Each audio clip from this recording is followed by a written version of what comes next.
Mesdames et messieurs, merci de nous préférer. Nous sommes donc dans une émission spéciale qui reçoit aujourd'hui un acteur politique natif de la commune de Ouidah. C'est aussi un cadre émérite. Il est aussi un observateur de la chose politique dans notre pays. L'actualité politique est bien sûr marquée par la présidentielle du 11 avril 2021. Pour décrypter toutes les informations y afférentes, nous avons avec nous Émile Monlandiot. Monsieur Émile Monlandiot, bonsoir.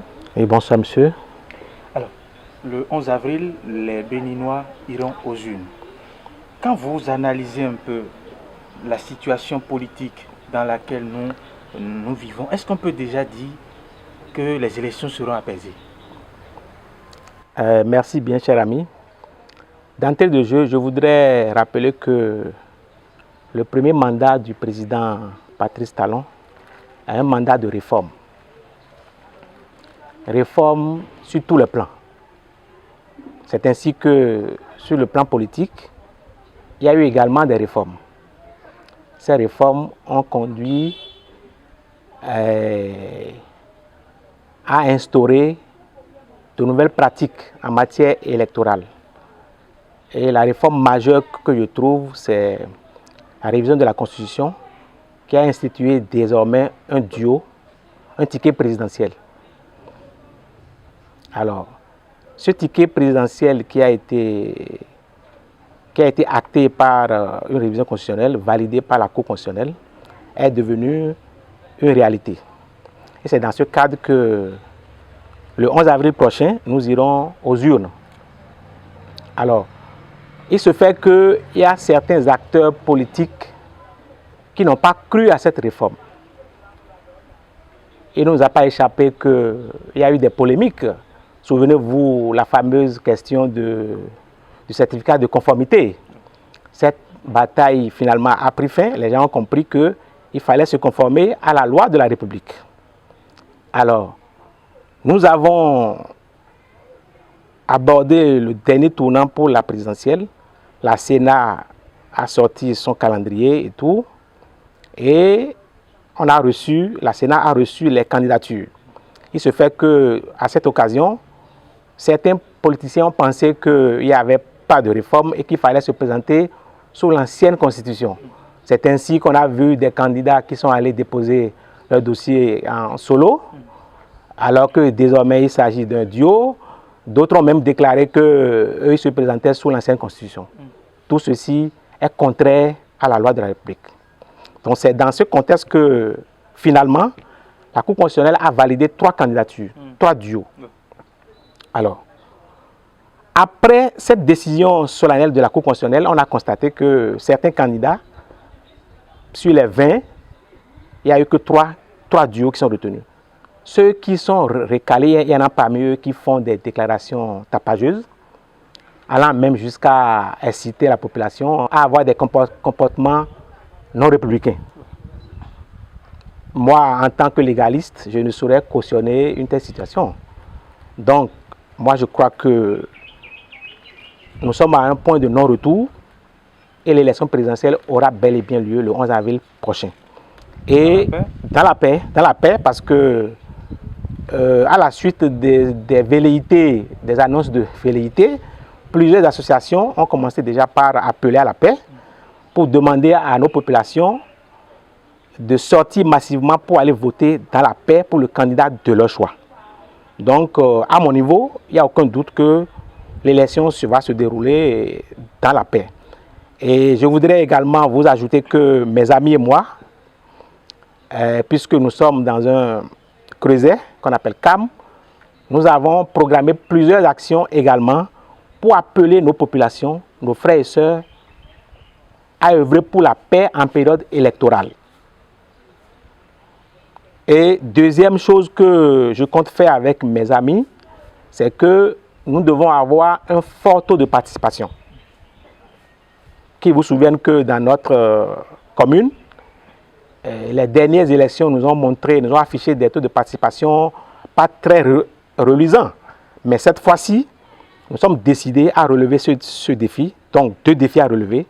La paix pour l'élection présidentielle qui s'annonce et un fort taux de participation. Alors, Président, que répondez-vous aux opposants au régime actuel qui estiment qu'il s'agit d'une exclusion dans le cadre de cette présidentielle? Merci, monsieur le journaliste.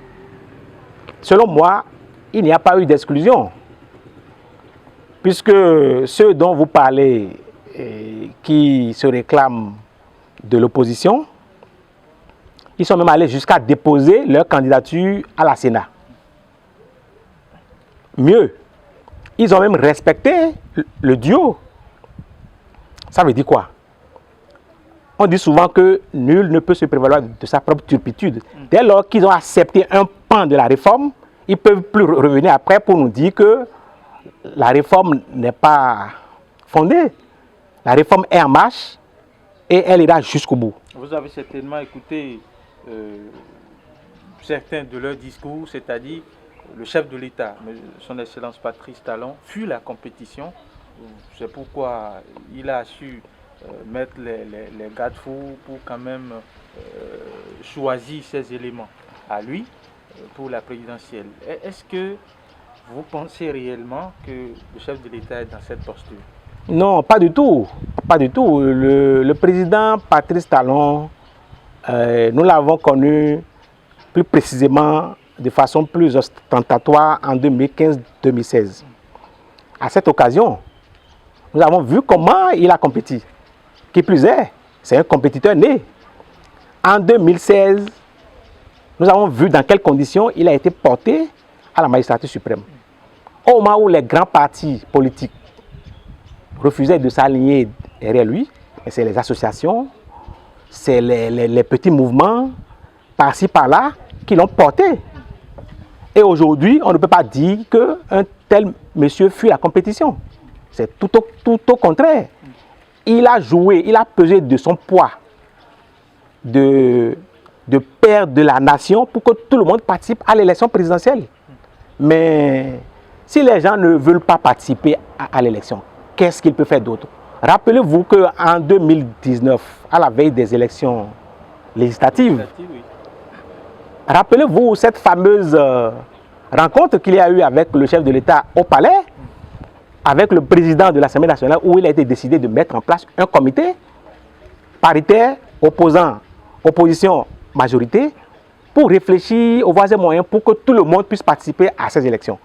Mais alors que un consensus a été obtenu et des projets de loi devaient être introduits à l'Assemblée, grande a été notre surprise que nos deux représentants de l'opposition ont fait volte-face. Personne n'a compris l'attitude en son temps. Alors, ils reviennent à la charge pour faire la même chose en 2021. Mais je crois que cette fois-ci, ça ne marchera pas. Comme d'ailleurs en 2019, ça n'a pas marché. Donc, deuxièmement,